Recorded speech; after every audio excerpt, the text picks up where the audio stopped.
All right, so going to be moving on to another comic review, another book sent to me by my friend Chris. Thank you, brother.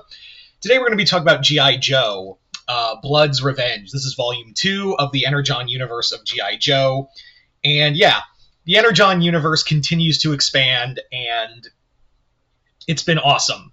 I will be probably the next comic you will be seeing from me is comic review you'll be seeing from me is the Transformers Volume 4, which is the end of Daniel Warren Johnson's run. Anyway, so G.I. Joe, this series continues to be awesome. Also, yes, I got this literally as of this recording yesterday, and I kind of burned right through it because I was so excited to read it. But anyway, getting back on topic.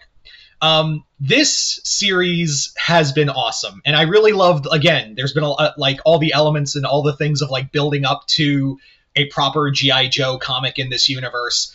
And yeah, so the story, actually, we have a few plot lines going on. The first being is that Clutch discovered that his Jeep is actually the Autobot Hound, who has been hiding, looking for the other Autobots.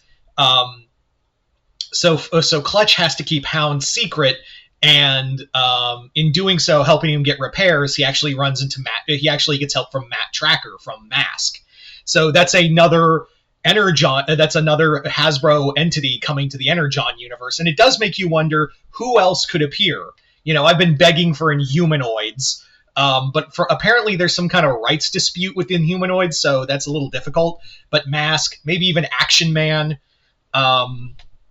maybe even, you know, it kind of like shows that there's more, and it does make me wonder: are we going to get is Mask going to be another offshoot of G.I. Joe? Much like how there's like Colonel Hawk basically says that, yeah, there's multiple G.I. Joe's teams, one of which is Night Force, which is led by Flint and Lady J, and now has new members like Beachhead and Shooter. I've really enjoyed these comics, both Transformers and G.I. Joe, because while they do have like the big name characters, there's also like a lot of love put into for other lesser known characters. Like, yes, we still haven't gotten Snake Eyes yet. Isn't that crazy? Like, you'd think we'd get Snake Eyes right out the gate, but we haven't built up to him yet. And we haven't even got any build up to him yet, not even in the Scarlet comic miniseries. But yeah, so this comic is kind of more of a middle of the road, we're building to other stuff. And in here, we have, like I said, Flint trying to keep Hound a secret, but Risk is already, like, detecting something's up. You also have the other major story, which is the name of this volume, which is basically Baroness talks to Duke, like, hey, I'm a peacock, you gotta let me fly. So Duke is like, all right, I'll give you a 48-hour pass, but Cover Girl goes with you.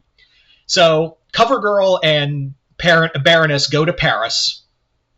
And they actually talk about, there's actually like a lot of, I like the friendship between the two of them. It's actually kind of fun. I love the interactions that Cover Girl and Baroness have a lot in common. And they also talk about that Baroness comes here to like check in on her parents. But that's when they get attacked by Raptor, who's working for Major Bludd, because if you guys remember in the Duke book, she shot him and took out one of his eyes. So Bludd is basically like trying to it puts Cover Girl and Baroness into a death trap. At the same time, you also have Destro trying to work like some inner machinations against Cobra Commander, starting with Mercer trying to find other Cybertronians. This also kind of ties into the Danny Warren Johnson storyline, where Starscream basically became half truck from a offshoot of Mars Industry members. Again, we're really, this universe is just expanding further and further, and we do know now that the Joes and the Autobots will be meeting in G.I. Joe number 25, I believe. But yeah, so this comic continues to be fun. Joshua Williamson clearly has a lot of love for this book. This isn't as deep as the other stories, but it is like, this one was more of the action oriented one. I also love I love the moment where like Mercer and a bunch of Cobra agents are all like got Clutch and Risk think they got cornered, and then there's Hound just fucking looming over them. Yeah, again, one of the best things about this comic, these comics is that, again, while you have like big name characters, it doesn't depend on like every big name in here. Some of the other characters are just that play a major role are lesser known characters. They even do this in Void Rivals. Like, yeah, Void Rivals is another one where the comic depends more on lesser, like other lesser known B-list characters and sometimes C-list characters. Yeah. I also do enjoy, like, again, this is the most terrifying Cobra Commander in here. And also, like, the one and done story involving Shooter. She's basically there to we actually go back to Darklonia, where, yeah, Darklonia, for those who remember, that's Destro's home country. Well, it's his cousin's home country. He's from Scotland, but they moved to Darklonia, and it's kind of like they're basically treating it like an offshoot Latveria. That's basically what it is. And Shooter is like this she's this sniper who I can't remember where she first appeared, but yeah, I do like she's just there to carry out an assassination job that even like Beachhead Flint and Lady J are like, whoa.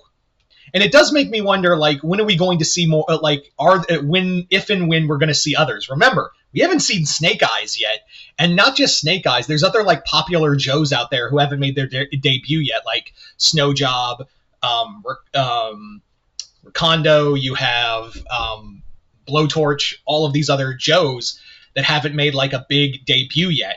And I imagine it's going to be like a big deal when those level of Joe, or Gung Ho.